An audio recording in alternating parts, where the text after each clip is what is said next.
أعوذ بالله من الشيطان الرجيم بسم الله الرحمن الرحيم السلام عليكم ورحمة الله وبركاته. Voici déjà, nous sommes à la 3e nuit du mois de Muharram. Hier soir, nous avons essayé de vous raconter comment les habitants de Koufa ont trahi l'imam Hussein alayhi salam et son représentant Muslim ibn Aqil. L'imam Hussein alayhi salam, arrivé sur le lieu prédit de son martyr, dit à ses compagnons: « Oh mon Dieu, je me protège auprès de toi du cas, affliction et du bala, malheur, et d'ajouter, c'est un lieu d'affliction et de malheur.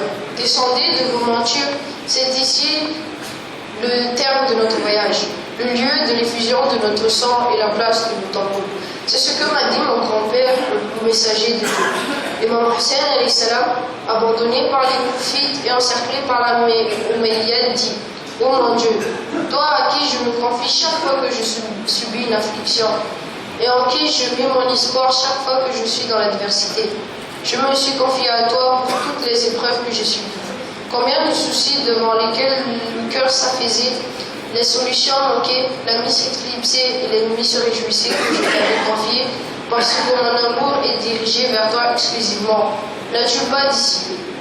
Tu es donc pour moi le maître de tout bienfait, l'auteur de toute bienfaisance et l'objet de tout désir. » Au 9e jour du mois de Muharram, l'armée ennemie lança un dernier ultimatum à l'imam Hussein alayhi salam afin de choisir entre prêter le serment d'allégeance et la mort. L'imam leur répondit que je ne vends la mort que le bonheur et en la vie avec les oppresseurs que l'on te angoisse.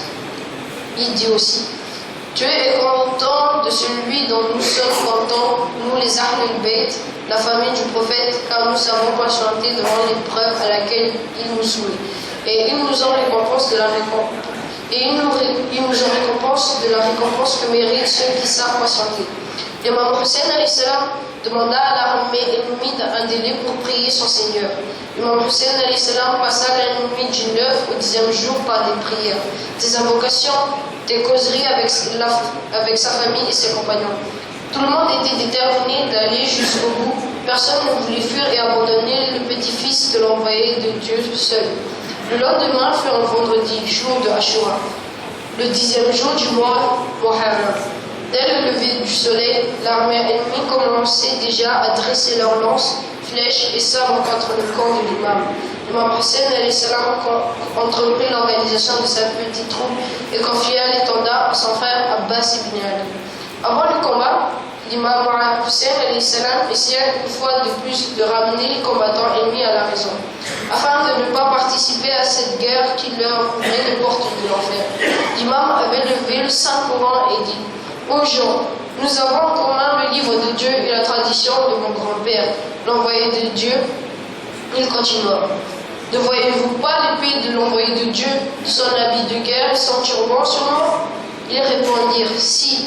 Il leur demanda alors: pourquoi vous vous battez donc contre moi? Ils répondirent: par obéissance à l'émir Ubaydullah ibn Yazid. Tous ces appels étaient vains. Seul un combattant au nom de Hur ibn Yazid al-Riyahi accepta de rejoindre le camp de l'imam pour mourir en martyr avec lui. Inch'Allah, demain, nous allons vous raconter les combats qui se sont passés à Karbala.